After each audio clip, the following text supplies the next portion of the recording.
দুজনে মিলে দুই বন্ধু মিলে যে টাকাটা পেয়েছে সেটা 4:7 রেশিওতে ডিস্ট্রিবিউটেড হয়েছে ওদের মধ্যে।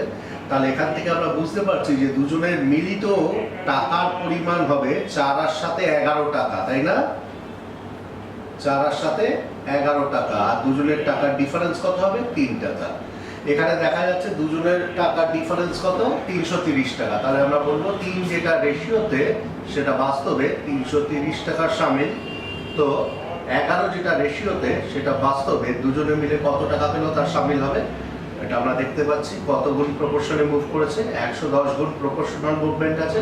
তো আমি এটাকেও 110 গুণ প্রপোর্শনাল মুভমেন্ট দিয়ে দেবো, অর্থাৎ 11 ইন্টু 11তে 121 এবং একটি শূন্য, 1210 টাকা দুজনে মিলিয়ে পেল, অর্থাৎ 1210 টাকা ইজ ইয়োর আনসার।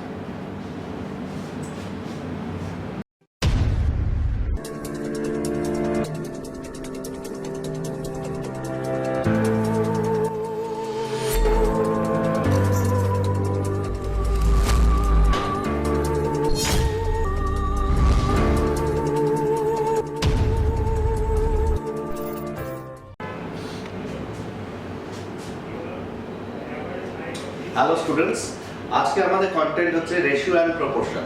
আমরা দেখে নেব রেশিও অ্যান্ড প্রপোর্শন অ্যারিথমেটিকে, নট অনলি ইন অ্যারিথমেটিক, পুরো অঙ্কের সাথে ওতপ্রোতভাবে কীভাবে জড়িত, এর প্রভাব শুধু প্রসারী। আমরা জ্যামিতিতেও রেশিও অ্যান্ড প্রপোর্শনের প্রভাব পাবো, ট্রিগোনোমেট্রিতে পাবো, অ্যালজেব্রায় পাবো। ইনফ্যাক্ট এই রেশিও অ্যান্ড প্রপোর্শনের প্রভাব এতটাই সুদূর প্রসারী যে অ্যারিথমেটিক থেকে আরম্ভ করে গোটা ম্যাথমেটিক্সকে আবৃত করে রেখেছে। তার জন্য খুব ইম্পর্টেন্ট রেশিও অ্যান্ড প্রপোর্শন। আমি এখানে রেশিও লিখেছি আর প্রপোর্শন লিখেছি। রেশিও কখন বলবো আমরা? রেশিও বলবো এমন একটি পেয়ারকে, যে পেয়ারটা আমি এখানে 2:5 লিখেছি, এই 2:5টাকে আমি রেশিও এই কারণে বলতে পারবো কেননা এটা এক গুণে আছে, অর্থাৎ এটা ইজ দ্য লিস্ট বা লোয়েস্ট টার্ম, যেটাকে কেটে আর কখনো ছোট করা যাবে না। সবচাইতে ছোট ফরম্যাটে থাকলে সেটাকে আমরা রেশিও বলবো। প্রপোর্শন হচ্ছে কি নেক্সট টু 1 মাল্টিপ্লায়ার ইউজ করতে হবে, অর্থাৎ আমি 1 এর জায়গায় এখানে ইউজ করেছি x, এখানে x এর ভ্যালু 2, 3, 4, 5 হোয়াট এভার এলস হতে পারে। ঠিক আছে, তার মানে যখন আমরা রেশিও করব তখন আমরা একদম গোড়ায় থাকছি, যখন আমি প্রপোর্শনে আসব তখন আমি এটা যে কোনো অন্য মাল্টিপল পেতে পারছি। আমি একটা রিয়েল লাইফ এক্সাম্পল দিয়ে বলতে পারি এখানে যে সলমান খান আর শাহরুখ খান দুজনের ইনকামের রেশিও 2:5 যদি ধরে নেওয়া যায়, তাহলে আমরা দেখতে পাচ্ছি যে সলমান খান কি 2 টাকা মায়না পায়? একদম নয়। শাহরুখ খান কি 5 টাকা পায়? একদম নয়। বাট তারা 2:5 রেশিও অনুযায়ী পেমেন্ট পায়। এবার এক্ষেত্রে প্রপোর্শনটা কি হতে পারে? এই এক্স এর ভ্যালু হতেই পারে 10 কোটি। এক্স এর জায়গায় আমি 10 কোটি প্রপোর্শন ইউজ করতে পারি, মানে সলমান খান 10 ইন্টু 2 অর্থাৎ 20 কোটি রেমুনারেশন পায় একটা মুভি করে, আর শাহরুখ খান পায় 10 ইন্টু 5 অর্থাৎ 50 কোটি রেমুনারেশন একটা মুভি করে। So reality is based on ratio. রেশিওর উপরেই ভিত্তিপ্রস্তর স্থাপন করে প্রপোর্শন। আমরা অঙ্কগুলোতে ঢুকলে বুঝতে পারবো। রেশিওর ক্ষেত্রে আমরা দেখতে পাচ্ছি যে প্রথম টার্ম যেটা 2:5 এর, এই প্রথম টার্মটাকে আমরা বলি অ্যান্টিসিডেন্ট বা পূর্বপদ, আর পরের টার্মটাকে আমরা বলি কনসিকুয়েন্ট বা উত্তরপদ।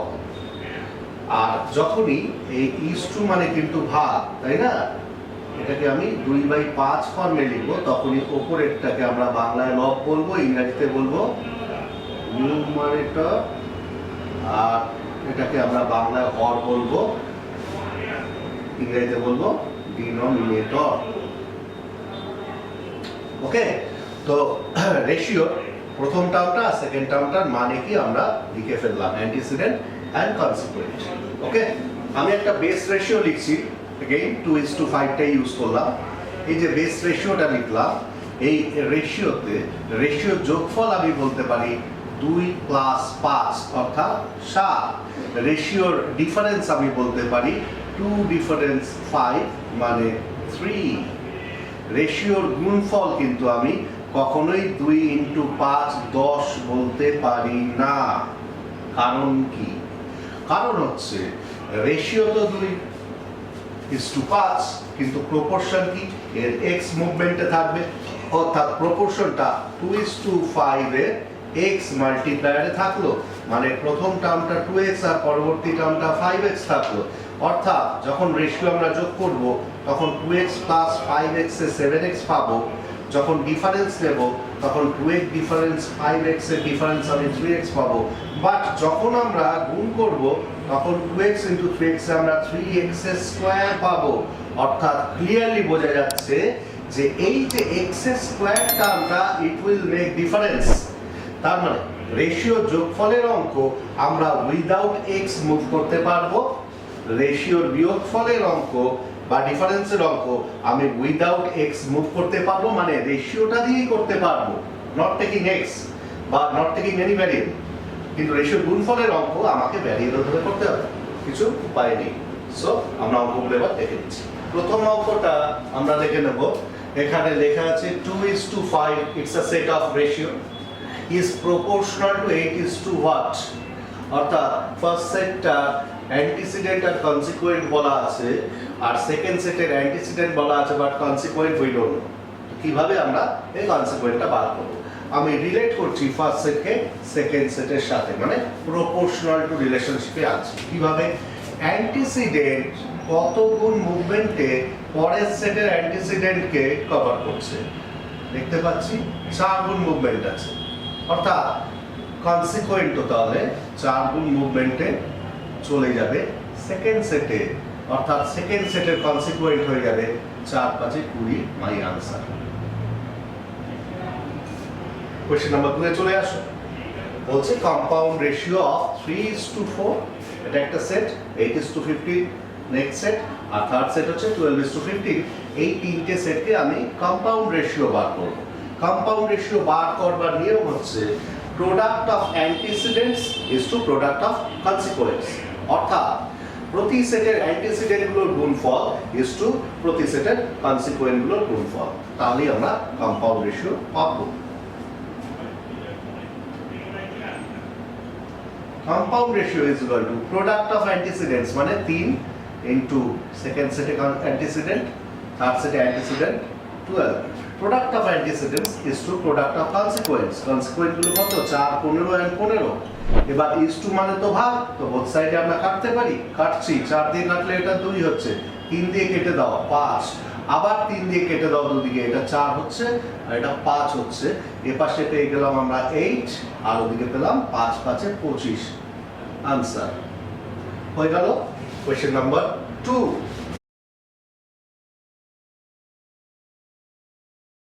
Question number 3 is mean proportional of 25 and 4. What is the formula of mean proportional? Is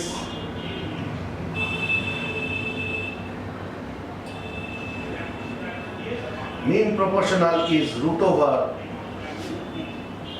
first into third, means first proportional over here is 25 and third is 4, so mean proportional is √100 is 10. Okay, mean proportional বার করবার formula হচ্ছে √1 into third। Question number 4 এ চলে আসছি আমি।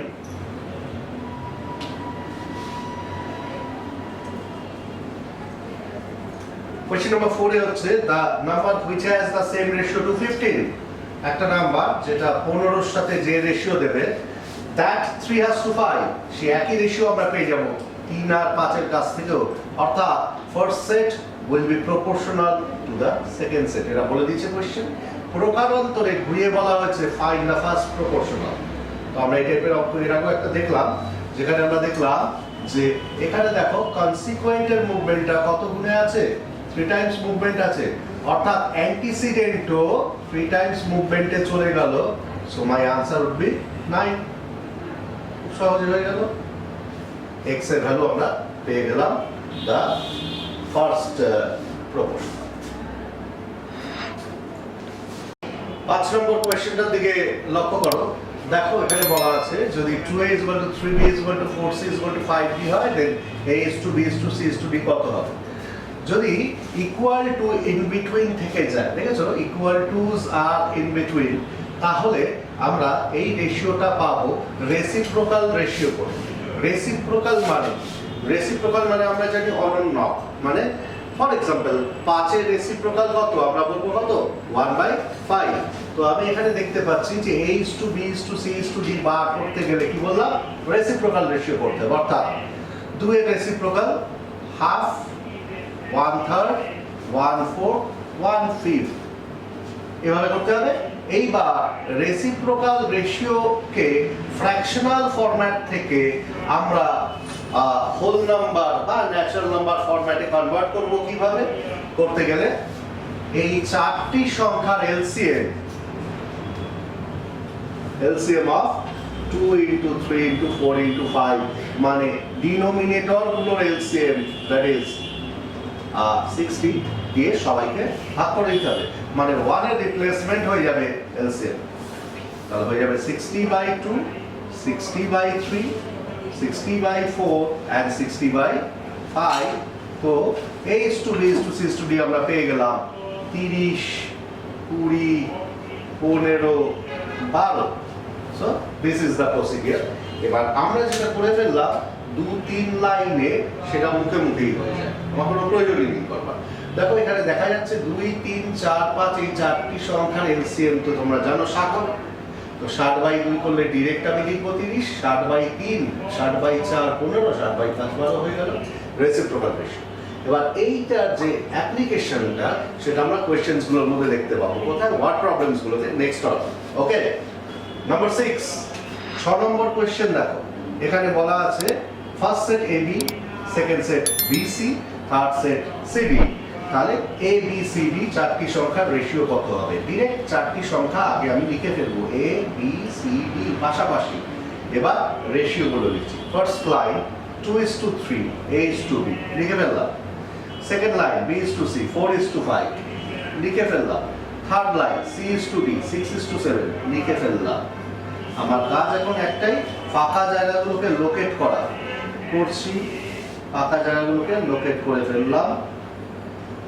এবার ওই লোকেশনগুলোর মধ্যে আমি value input করব। ভ্যালু সেগুলোই ইনপুট করব যার পাশে ফাঁকা। 3 এর পাশে ফাঁকা আছে বলে ইনপুট হবে 3।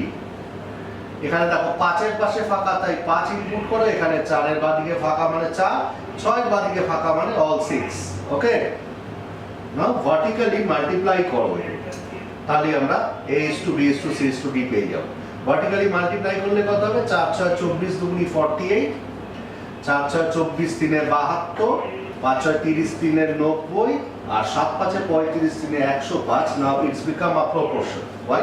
Because 48, 72, 90 and 105 এই চারটি সংখ্যার মধ্যে একটা কমন ফ্যাক্টর আছে, যেটা আমরা দেখতে পাচ্ছি অবজারভেশন করে, যে 3 দিয়ে সবাইকে কেটে দিলাম। 16, 24, 30 এবং 35। So I got to my result 16, 24, 30, 35, A:B:C:D। এগুলো আমার অঙ্কের অ্যাপ্লিকেশনের কাজ। 0.7 of one number is equal to 0.075 of the another number. The important line is equal to। খানিকক্ষণ আগে বলছিলাম যে যখন একটা আরেকটার সাথে সমান সমান এরকম কথা বলা হবে, যেরকম বলেছিলাম না 2A = 3B = 4C, something like that. তো সেরকমই একটা রিলেশন পেয়ে গেছি এখানে। 0.7 of one number is equal to 0.075 of another number. Then what is the ratio of the numbers? কি হবে বলেছিলাম? আমি বলেছিলাম রেসিপ্রোকাল রেশিও হবে। রেসিপ্রোকাল রেশিও মানে কি? 1/0.7 is to 1/0.075। কি করব আমরা? ক্রস গুণ করে দিলেই দুটো সংখ্যার মধ্যে রেসিপ্রোকাল রেশিও আর এলসিএম করার দরকার লাগে না, ক্রস গুণ করে দিলেই কাজ হয়ে যায়। অর্থাৎ 0.075 is to 0.7। এবারে কি করব? পয়েন্টের পরে নাম্বার অফ ডিজিটস দেখে নেব। এখানে 3 ঘর আছে, এখানে 1 ঘর। তাহলে আমি কি করব? এ পাশে 3 ঘর, ও পাশে ব্যালেন্স দেব 1 ঘরের জায়গায়। ডান দিকে যত খুশি 0 বাড়ানো যায়, 3 ঘর করে নিলাম। এবারে আমরা পয়েন্টটাকে এলিমিনেট করে দিলাম। লেফটে আমি পেলাম 75, বাদিকে 0 কোনো ভ্যালু হয় না, is to 700। এবার আমি 25 দিয়ে দুদিকে কেটে দিচ্ছি। 25 দিয়ে কাটলে এটা 3 হবে, আর ওটা হবে 25 × 2 = 50, 20 থাকলো 200, 8 25 200। So my answer is 3:28 is the ratio of the given numbers. Next question দেখো, তিনটে গাড়ির, এটা খুব রিয়েলিস্টিক হবে, মানে তুমি নিজে তোমার লাইফে এটাকে ফলো করে দেখতে পারবে যে তিনটে গাড়ির স্পিডের রেশিও বলা আছে 3:4:5, মানে তোমরা তিন বন্ধু ধরো বাইকিং করছো, এখান থেকে যাচ্ছ ধরো শিয়ালদা থেকে যাচ্ছ তোমরা ধর্মতলা, তিনজনের স্পিডের রেশিও বলা আছে। তার মানে ডিস্টেন্সটা প্রত্যেকেই তো শিয়ালদা টু ধর্মতলা, মানে ফিক্সড ডিস্টেন্স তিনজনেরই। তাহলে যার গাড়ির স্পিড সবচেয়ে বেশি সে সবচেয়ে কম সময় নিচ্ছে, আর যার স্পিড সবচেয়ে কম সে সবচেয়ে বেশি সময় নেবে। তার মানে কি? তার মানে রেসিপ্রোকাল রেশিও হবে, যার স্পিড কম সে নেবে বেশি, যার স্পিড বেশি সে নেবে সময় কম। অর্থাৎ ডিস্টেন্স কনস্ট্যান্ট থাকলে আমরা স্পিড আর টাইমকে রেসিপ্রোকালি রিলেট করব। তাহলে বলবো কি, স্পিডের রেশিও হয়ে গেল আমার 3:4:5, ডিস্টেন্স আমার কনস্ট্যান্ট, তাহলে আমার টাইমের রেশিও হবে রেসিপ্রোকাল রেশিও। রেসিপ্রোকাল রেশিও শিখিয়েছি আমি কি করতে হয়, এলসিএম দিয়ে ভাগ করতে হয় না, তিনটের এলসিএম কত? 60, 60 দিয়ে ভাগ করে দাও সবাইকে, তুমি পেয়ে গেলে 20:15:12। খুব সহজে টাইমের রেশিও দেখো, স্পিড কম ছিল, সবচাইতে কম, দেখো সবচাইতে বেশি সময় নিয়েছে 20 ঘন্টা, আর এর স্পিড সবচাইতে বেশি, সবচেয়ে কম সময় নিয়েছে, হয়ে গেল।